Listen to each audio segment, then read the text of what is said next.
Hey, good morning, everybody. Good morning, Good everyone. morning, Roman. Bonjour. Bonjour.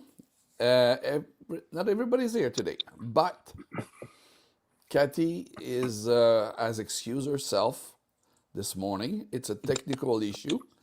The Wi-Fi is not working at a house at this moment, and the technical service are rushing to the house right now as we speak. Good. And if she get her internet set up before the end of the show, she will join us. If not, she will be with us next week. Perfect. What are we talking about today? Well, one very interesting topic. It's be in a present moment. I have heard that before. Yes, me too. I'll Yeah. lower my microphone because I'm over modulating. I remember when I was in school and I was daydreaming out the window, my teacher would says, "Hey, we are here." And I was like, yeah. It happens with dogs too, though. As a complex trauma survivor, I recognize that I used to live in the past a lot. Okay. Getting stuck with trauma and thinking about all things that happened, and In it the felt like past. very stuck. Yes. So, and then I learned, hey, you have to let go of the past. Don't live in the past because you're missing the present moment. I wasn't able to enjoy things like going out in nature and just smell it, feel it, hear the silence. Yeah. And with dogs, we have the same thing. We adopt a dog from a shelter, and we think of his past all the time. Poor dog is being abused, blah, blah, blah. And then we're not focusing on the dog trying to connect with us right now in that moment. Yep. Or we're lost in the future. What we want the dog to do and how we want the dog to see our friends and how our friends want to see us and the dog. And we're missing the point, the dog trying to get there and asking for help. This is an existential problem that everybody is facing. It's either we are engulfed in the past and worry and saying blah blah blah, or we project ourselves in the future and we forget to be in the present moment. And it's funny because the future and the past is technically speaking an illusion. It's not happening. It's only happening here. And I know it's super spiritual what we're talking about, but the dog doesn't worry about the past. And he doesn't worry about the future. He's referencing to that. For example, the dog knows that in the future, if I left the house, I will come back. But he's not there worried about me not coming back. He's just worried that I am not here right now. I have a question for you. Yes. An existential question. Name me one thing in our life which is eternal. This is the same question to the audience. Member of the audience, you're watching right now. Explain to me eternal. Well, will last forever. Okay. Has been, is, will be. Eternal is, I mean, well, it's a short question with a long answer. No. Okay, so eternal is something that is not time bonded. it doesn't limit the duration. It doesn't limit when it comes in. There's no time factor attached to it. So my love to you is eternal. I will always love you because you're part of who I am, Mm-hmm. no matter the time, no matter the location, no matter the Yes. universe we're in, Yes. right? Yes. So that is my answer. Okay. I will give you my answer. Now is eternal. We never been anywhere else in time than in the now. Hmm. What is gone, what is past is past. Forget about it. You cannot do anything about it. The future, nobody knows about it. You can speculate on the future. The only thing you have for you and us, it's now. It's only in the now that we can do something. Otherwise, when are you going to do it? That's a good point. I think so. So I see where you're going with this, and I totally agree with you. So now I love you. What's your next question? Let's do that. The next Okay. question is dogs, as you said, don't care about the future, don't care about the past. They have a memory of the past And they're that will, hoping for the future. they are hoping for the future because they are not planning the future. They are in the present moment. So therapy, not therapy, but the therapeutic effect of a dog in the life of an individual,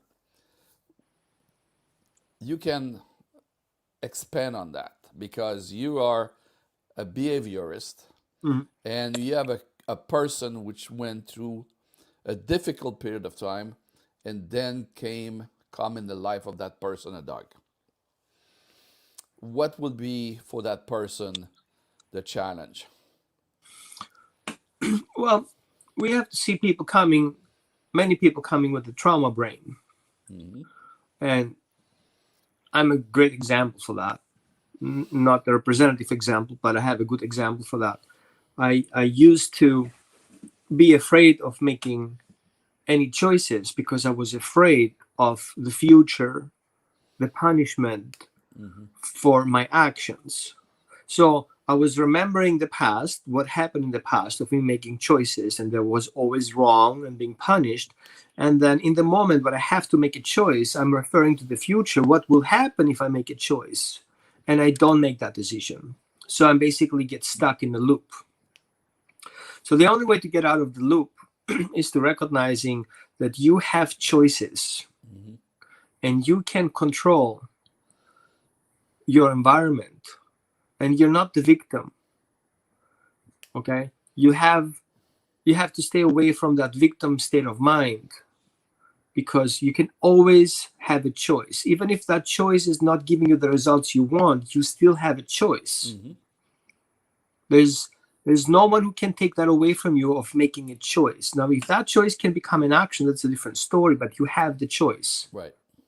Now dogs have choices, but through their trauma and through punishment they can reduce that choices. So when we want to help a dog who has that trauma of not being able to make choices, he really goes very easily in a codependent relationship. He wants you to make those choices because he's afraid of making his own choices. Mm-hmm. So in that case, if we're not aware what the dog is going through that particular moment in time, where the situation is, and the dog becomes hyper aware of the situation right now, he Mm-hmm. becomes super aware of all these environmental factors that affect him, and we're not there, we'll not be able to help the dog. So I think the biggest message that I got working with dogs is to become aware now of everything around me. And you can compare it with watching a movie, a widescreen movie, where everything in that screen is stopped for you to observe everything on that screen. Those Mm-hmm. little dots and the little flower and anything on that screen, and then being able to compare it with the next screen and then see where that screen changed. And the dog is doing that multiple times per second. He's comparing the previous image with the next image, the previous image with the next image, so he can see any changes that happens in his environment. Mm-hmm. And that is something very unique that we don't actually have. We have, but we are avoiding it. So I always suggest to people, start meditating right now. In the moment, close your eyes and feel what affects your body. Like if I check in with myself right now, I'm becoming aware that my skin feels the cold of its environment, and my heart is speeding up a little bit to compensate for the temperature change. And then I remember I didn't put the heater on, so I get that. At the same time, I recognize my dog behind me is calm. He's not chewing on stuff. I recognize my computer is booting up again, so I'm thankful I'm on my phone. But you see, all these things, you become aware. And now, once you become aware with your environment, then you start relating yourself with the environment. Mm-hmm. That makes you who you are. Meaning is, once you become aware of the environment in the now, you become authentic, Mm-hmm. because you respond accordingly now in that environment. That's only you can do that. Right. So being authentic means you become aware who you are right now, how you feel right now, and how your environment feels right now towards you and your dog feels to you. Mm-hmm. So becoming just aware makes a huge of a difference. And dogs appreciate that uniqueness, that authenticity of you making those choices, because you are aware Yep. of what your dog is going through right now. Mm-hmm. In English, the word present, be in a present moment, has a double meaning of a present as a gift. And that's a gift to other, to be present to them. Yeah. So when we have a dog who enter our life, and either we went through trauma and we tried to recover, and this dog become like a comfort dog, what is the dynamic taking place there? Can you rephrase the question? I will try to rephrase the question. In the dynamic between the person who went through trauma, Mm-hmm. let's say a soldier came back from war, Right.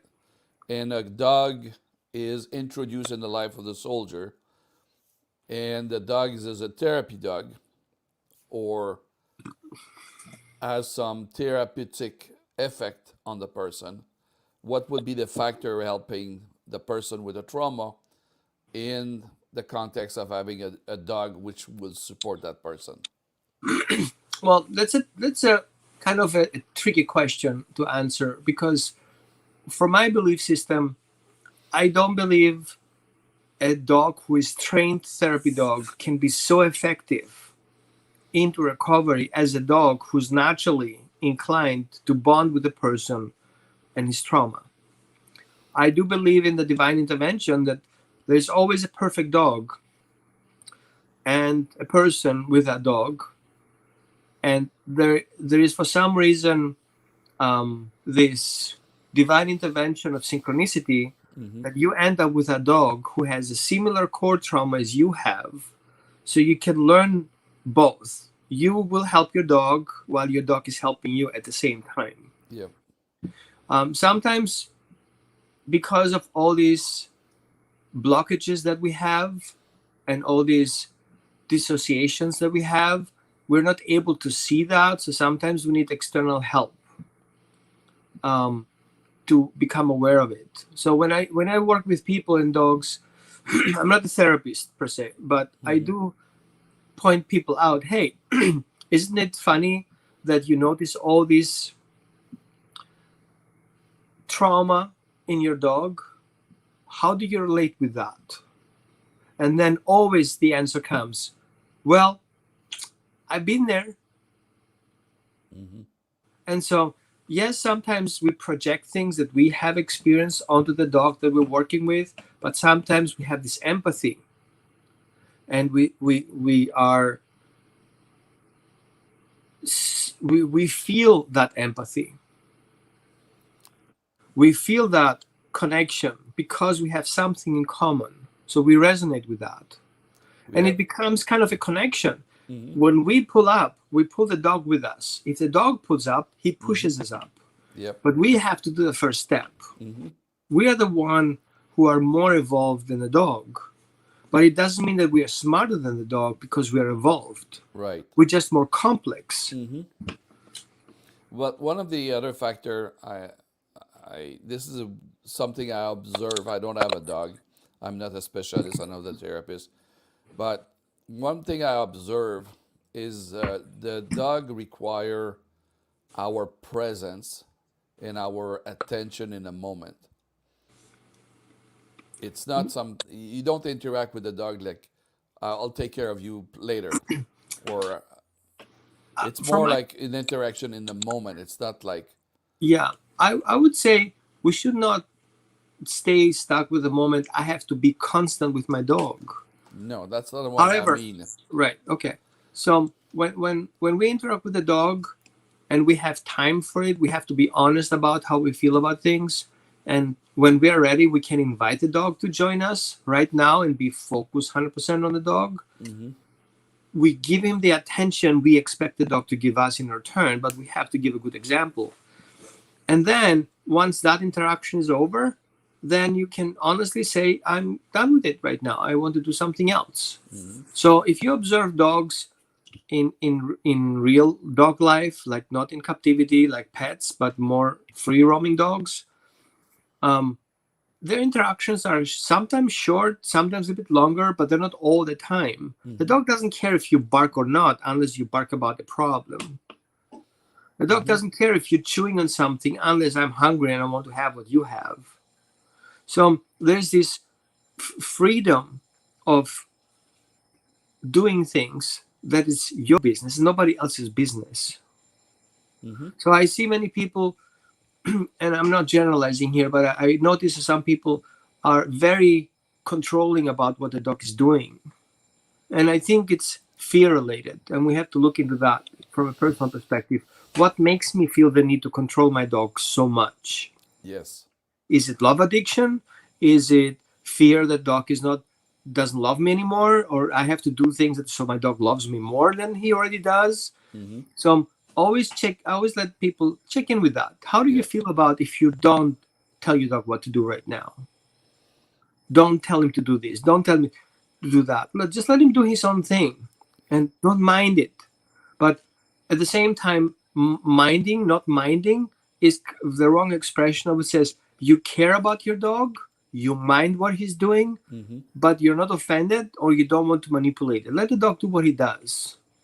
Pay attention to it, but not minding your dog business, meaning is you don't care about your dog. The dog cares about you. He always pays attention to what you're doing, but Yeah. he's not intervening with everything you do unless you go to the bathroom and you know how that looks like. All of a sudden, you have like all the dogs following you to the bathroom, which is a wrong relationship too. So Hmm. dogs have this struggling too. Sometimes they get overwhelmed with things, and from the trauma brain, they think if they lose you out of sight, the whole world would collapse.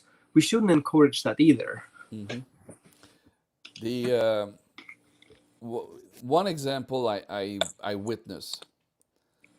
I was very young, and I have an uncle who owned a dog, and he was constantly controlling the dog for everything he was doing. And the paradox of that is that person, that uncle, was a principal in a high school. And I was wondering if he behaved like that with the children, the way he behaved with the dog, or if he's passing his frustration on the dog and say, at least I will control you. And that's an observation where, for me, it was very uncomfortable um, to see that. I was feeling the dog was, um, I will use the word stress, under the stress of, am I at the right place? Am I doing the right position? Am I sitting when he asked me to sit? Am I standing up when I'm standing up? Am I doing the right thing for my master, quote unquote? And that was very questionable behavior there between the owner and his dog. Yeah. I've noticed that many people who come through very traumatic childhood experiences, they feel if they don't control the situation will control them. Mm-hmm. And sometimes they take it out to the dogs. Some people who have children take it out on the children. What they cannot control, they just control something they can, and they just make it so intense. I always point people out on that if I see them doing it. I says, hey, you tell your dog 5 times to do something, and it really didn't do anything. How about you just let it go? You don't have to say your dog what to do. Come here, come here, come here. Do this, do that. And your dog is like, he needs to rest. He needs to sleep 18 hours. Mm-hmm. You cannot just do this to your dog all the time. Let him go. Let him sleep. Let him rest. And so it becomes an addiction. Mm-hmm. If I don't talk to my dog, I don't know what my dog is doing. Well, he's fine. He's safe. Let it go. It's okay. It's strange sometimes. It's very interesting because always this communication, or what we're talking about, dog and human, turn out the human need to have a better behavior and better understanding of his own or her own situation vis-a-vis the dog and vis-a-vis other human. If the person is a dominant with the dog, is it compensating because he cannot have all the control of what's going on in his life, or what's the situation there? I want to take another example. You have a school, and then they bring a therapy dog in the school, and you have children from elementary school, like from 1st grade to 5th grade. They have program where it's said that the dog will help the children to read. So they have therapy dog, and the interaction will be the dog is present, and the child will basically start reading to the dog. And in some cases, children with autism or speech impairment, they will not communicate with adult, and they will turn around, they will start talking fluently to a dog. Yeah. And I noticed that. I work with people who have difficulties and dogs who show similar behaviors or similar experiences. And I see that some children are really smart, even if we call them autistic. The way of communication is different. And I see how often parents have those expectations of those children to speak a certain way, while the child is totally intuitive and communicates telepathically and tells you those messages. And that's his evolved language. And the child he doesn't see the reason why he should talk. It's not so expressive as sending you an image mm-hmm. of an emotion. Mm-hmm. And I see that also with people and dogs. They talk to the dogs and have certain expectations for the dog, and the dog is like, I don't want to do that. I'm not talking to you. I'm just doing something else. And the harder you try, the less you get. Then you get avoidance. Mm-hmm. And that's what happened with children too. If you push them too much, if you want them to do a certain way, the way you want it, then sometimes you get adverse reactions, like a denial or disconnect or avoidance. And your child is like, no, I hate speaking. No, you have to read book. I hate reading books. No, you have to sing. I hate singing. Actually, it doesn't. But it doesn't want to get forced to it. All the fun is going away. Is the presence of the dog is a non-judgmental and no pressure for the child in the context like that, compared to an educator would say, you do this, you do that, you go like this, you go like that.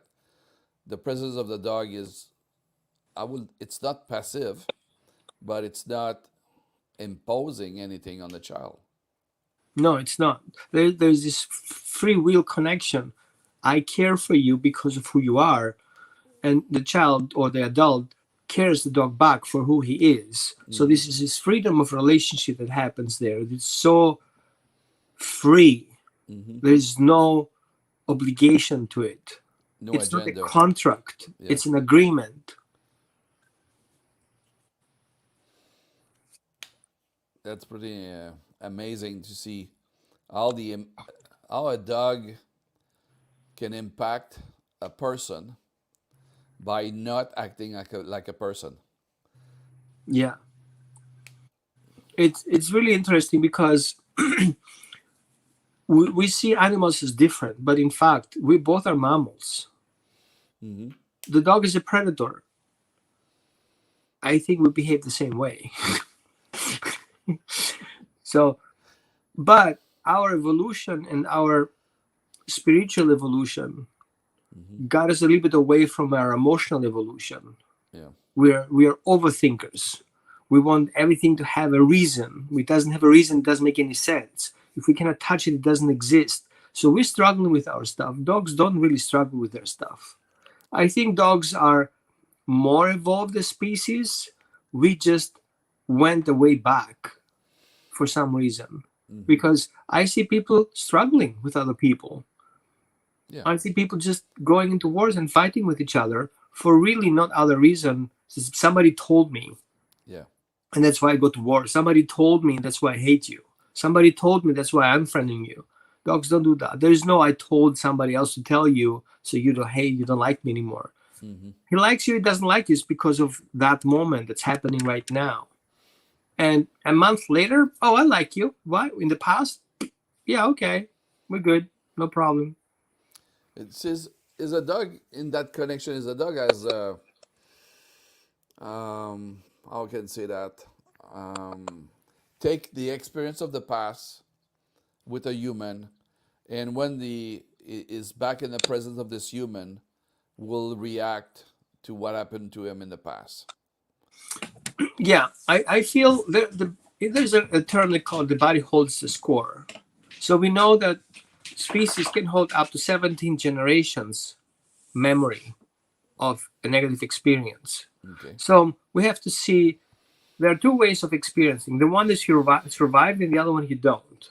So the Hmm. experience that nobody survives is not being transmitted through genetics, but the experience you survive can go down the genetics, Uh, right? I understand I hear what you're saying, and I try to process that. So when you say 17 generation, so that's a grandfather, Grand, seven. grand, grand. Yeah. Somewhere in the ancestor line, something Right. happened, and Yes. that is being imprinted in the in the genetics. Sorry, the term is maybe wrong, but me as a child can express that experience because of the original experience that happened in the past. So I'm afraid of knives because something in the genes in the past happened with Hmm. knives to one of my ancestors. And I have a decline of knives, not because of my personal experience, but experience that I inherited from my ancestors. Okay. But the same thing happens that I can heal an aspect of that with the help of my dog that happens many years in the past or many lives in the past. And I have to clear the path for it right now. But I have to be aware of it now Hmm. and not living in the past and not living in the future because I will not be able to deal with it right now. So sometimes I see dogs trigger those experiences kind of like a milestone. It says, hey, you need to deal with your aggression. Here, I'm going to trigger you right now and see how you behave around me when I trigger you.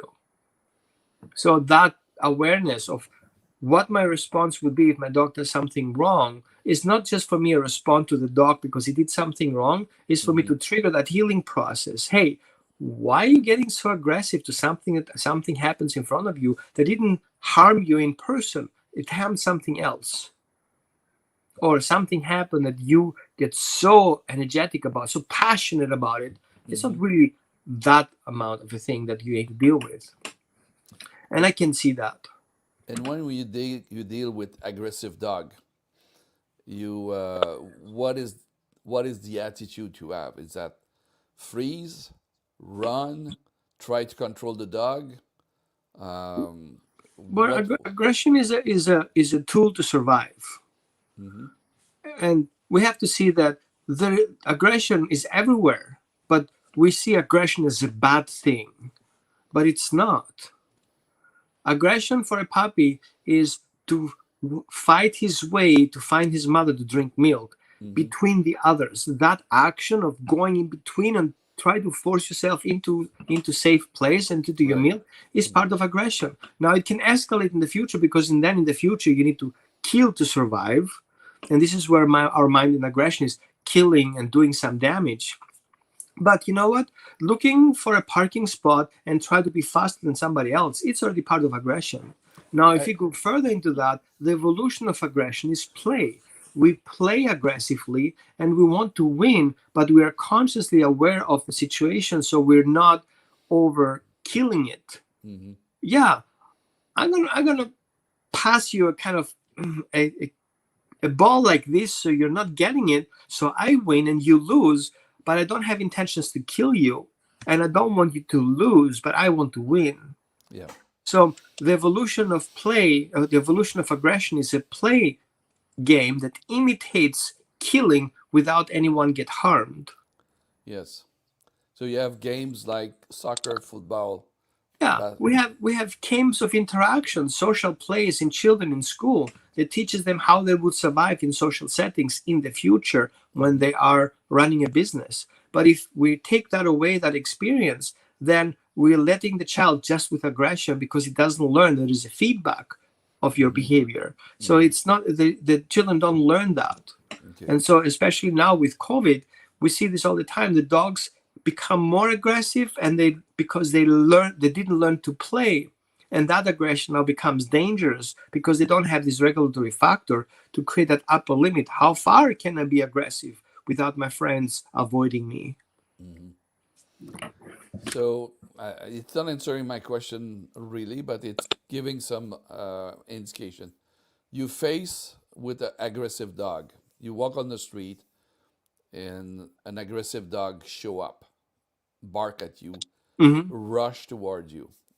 What is the wise thing to do? Oh, yeah, that's a catch-22. There are different options to do that. If a dog comes aggressive to me, if I have time to find out what makes him aggressive, my first response will be stay out of his space, go back where you came from. Are you turning your back or No, not are you backing up? really. I try to get out of sight as much as possible. Okay. Eliminate the trigger of my presence as much as possible.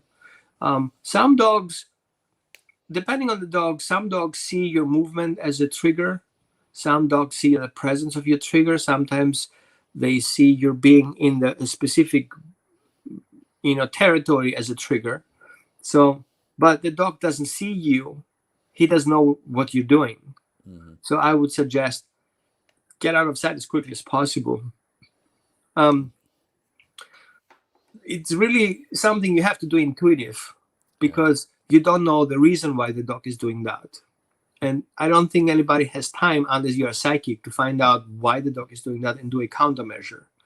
Usually challenging the dog is not helping at all. Stopping and challenging the dog is not an option. But I would say you can keep your hands together, Okay. and look away and pretend you're freezing. It may hurt you less. Not moving is a good indication that eventually, for a dog who is in that state of mind, you become invisible, because the dog only looks for movement to attack, or likely use movement for attack. So if you move and try to do all these things, you're just triggering more and more. Okay. So playing dead is one thing that usually helps. But again, it's not a suggestion. It's really, there is no one thing that fits the purpose. There are different versions of it. Sometimes a dog can challenge, and you can actually go into a counterattack and bluff him off, making yourself bigger and louder. And he's like, oh, it's not the one I want to deal with. But is that dog you want to deal with? It really depends. I've seen small dogs being more persistent on getting you off the property than other dogs. Some dogs just bluffing, and so you can bluff them back and see who's going to win. And some dogs you don't. Definitely you don't do this with guardian breeds. Hmm. If a guardian breed, his job is no matter what, over his dead body, you need to leave. And Yeah. he's going to follow through with it. You have no choice. Right. Playing dead will not help you. Some other dogs playing dead will help you. Some other dogs, if you're not playing dead or you're not moving, you're going to get hurt anyway because it doesn't really see you. It's just going after your legs. Hmm. So it's really difficult to say. I don't think there's anybody out there who give me that answer directly. Do that. Hmm. Sometimes making noise helps, distracting the dog, getting the dog to be scared. Am I the one who will scare a dog? Well, I have done it once and it helped, but then I choose not to do that other times. Making noise, distracting the dog, making so much noise the dog is basically, "Dude, that's scary." Yeah, Hmm. that makes them help. So if you have multiple dogs, it can backfire because once the dog run away and the noise is over, they will come back again. Yeah. And then what? So Come back yeah, with I a think vengeance. making Yeah. yourself go away is the fastest way to get safe. Great. Thank you so much.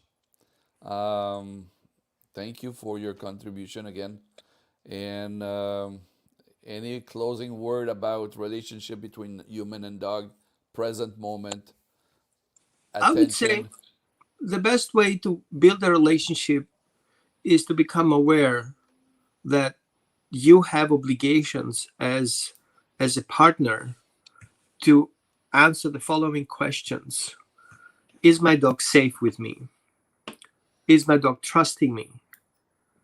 Can my dog control me and my actions? What is the role of me and my dog? And what is our attachment?